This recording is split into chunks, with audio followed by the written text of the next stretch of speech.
would like to call upon Mr. Vedant Aluwalia, Managing Director, DataViv Technologies, for the next address. Mr. Vedant is the CEO of DataViv Technologies, working across a wide range of technology stack in AI, AR, VR, mobile, web, and more scalable technologies. Mr. Vedant is having vast experience with several large successful enterprises, including unicorn startups, and establishing large companies across a variety of sectors. Mr. Vedant has done his MS in Artificial Intelligence at Stanford University and is also having vast knowledge in artificial intelligence, deep learning, and other focused areas. I would like to call upon Mr. Vedant to please address the gathering. Thank you. And a few applauses for our speakers here. First of all, I'd like to thank Sudhirji and thank our panel of speakers over here. Everyone very accomplished and doing great work. And if we have such leaders in our states and country, we can really transform India in a large way, like we all imagine being a leader. So my talk here will build off a lot on what Sinhaji has said and what Kartikeji had mentioned on how technologies are changing. Before that, I'll just shed a little light on my background. I've done my master's from Stanford University, and right now, Stanford University is the creator of all major technologies that have come for the world. So the self-driving car, first models were invented there. ChatGPT technology, deep learning, again, was invented there. So a lot of inventions and innovations have come from there in the past. Google, Cisco, Yahoo, all invented in the lab with professors and students working together. So I had the opportunity to work there during my master's, and part of the AI lab in research under Dr. Andrew Ng that Kartikeji mentioned, also taught with Andrew Ng his course in AI, and also taught on Coursera, which is Andrew Ng's startup, one of the few billionaire professors the world has seen. So where does Stanford get this magic? Where does it create this innovation? And how has it established an entire Silicon Valley around its university that used to be a farmland? Well, it comes to one small point, which is actually the point of the future. It's the ability to solve problems. Technology is just a medium to solve a problem. And in the broader encompass, once we look at the future, which is very different from where we are now, is an era where everything is going to change. Nothing is going to be the same. And as AI, the new electricity, is going to power a lot of these transformations in every industry, be it agriculture, climate, all our major solutions are going to come with AI and a lot of these emerging technologies. So where the new students, the new generation, and everyone needs to poise and plan themselves is to be ready for this transformation or to create this transformation. And essentially, in this mix of a lot of new terms coming in, metaverse, Web3, all this, there's a mix of new things being said, which are current technologies, future technologies. Well, there's nanotech, there's quantum technology, photonics. There's so much to get lost in and not be able to proceed further, where that confusion kind of dwells in the mind of students, where they're not able to reach and accomplish their careers and start looking at more current sort of solutions, which are the software services and building these technologies.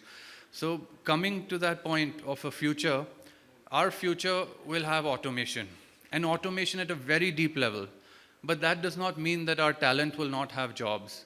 It doesn't mean that we will be jobless sitting at home just watching robots work or AI work or something like that. We will be working in tandem with this technology. And the reason we'll be working in tandem is to make the lives better and make the outcomes of our industries, outcomes of our healthcare, outcomes of different service sector, every sector that we work in better. AI as a technology is poised to bring down cost of anything we do. Because with a one-time investment, we're able to generate quality output very easily. And the second benefit is able to improve productivity, which in turn is revenue.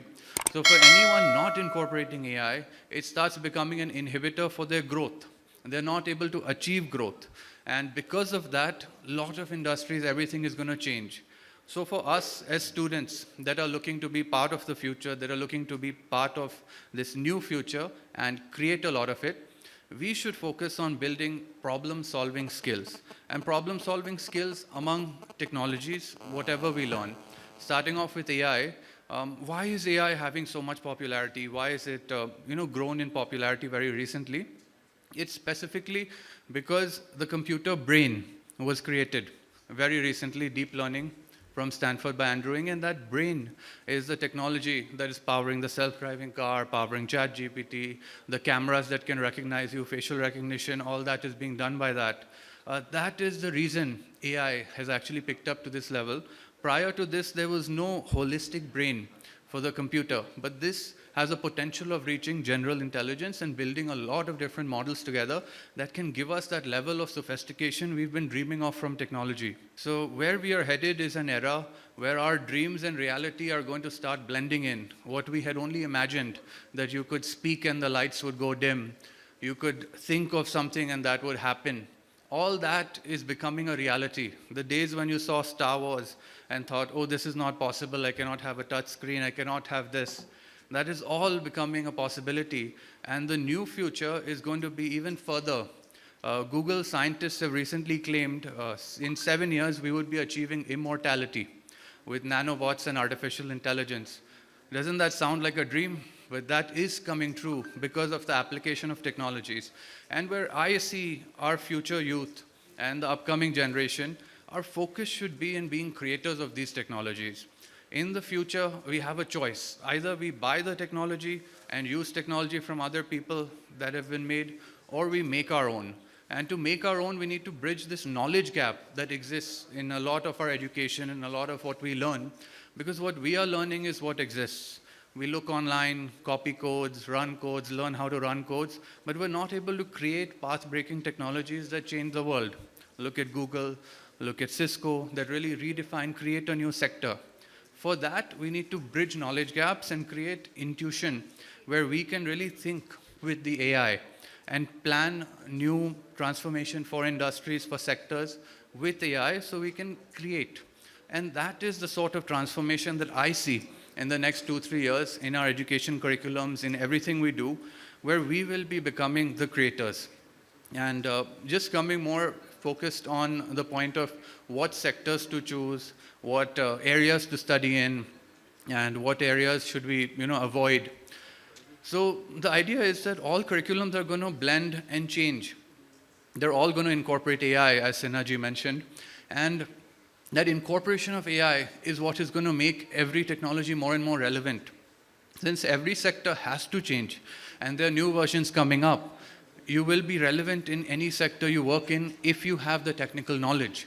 And how sectors are blending in now to create new and new sort of degrees. Like if you look at in Haryana now, a medtech degree has been recently announced, where they'll be learning 3 years medical and 2 years technology to build talent that can operate the robotics for the medical sector. So that is becoming a new skill set requirement, and that is the new degree being created where you're blending two very important fields of technology and medical. So in that manner, you will see technology becoming an enabler for so many sectors that your knowledge as a foundational person in artificial intelligence and a lot of these technologies will really position you to be part of this growth and be part of this transformation. Historically, India or the world has not had a better time than right now to be part of a global level transformation, with so many industries changing, so many new jobs being created. Everything, including the wealthy and the rich people of right now, are going to change in the next 5 years, in the next 7 years, because such innovation is coming that you cannot even imagine. One ChatGPT launched, within a couple of months, its valuation reached $10 billion. There's no startup that has had its first valuation at $10 billion. But this was possible with AI, the first realization of AI. So imagine if we start building technologies like that, building technologies further than that, where our technologies are used globally, we as a nation could really move forward and be a creator and provider of Googles, Yahoos, and a lot of different technologies. But that requires this mindset shift, which comes to problem solving.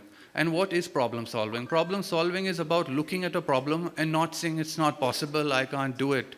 That is probably the last thing a student should say in his pursuit of learning. The solution should be that I can do it, how do I do it, and make sure you do it. And that is how a lot of these solutions, technologies have been created. If the Cisco founders gave up that HTTP was not working, we would not have the internet. If Google gave up, we would be relying on Yahoo. So the idea here is to keep creating, keep getting better, and be innovators. Create new ways to solve problems and focus on your growth as a person, building skill sets across all these disciplines, not one, but many. The more you are able to, as an individual, contribute to the growth of a company, the more your value as an individual rises to the company, to the country, to everyone. And to contribute, you need to have holistic knowledge. You cannot have one field knowledge and be like, I only write Python code, or let's say, I only write C++ code. You have to have holistic knowledge to create the complete solution, or at least guide people to create complete solutions. And this is something that now, 5 years, 10 years experienced people are doing. But what students of the future or students of top universities should be able to do is actually do this from the day they graduate. So on that note, I would like to end, and I hope this was insightful, delivering some value. Thank you. Thank you, Mr. Vedant, for helping us understand how AI is emerging and is creating a promising new future, the importance of application technology, the importance of creating path-breaking technologies, new transformation for sectors, and also how important it is to have holistic knowledge and not restrictive and limited knowledge. Hope it was very helpful for students here so that you can know what you'll have to do right now.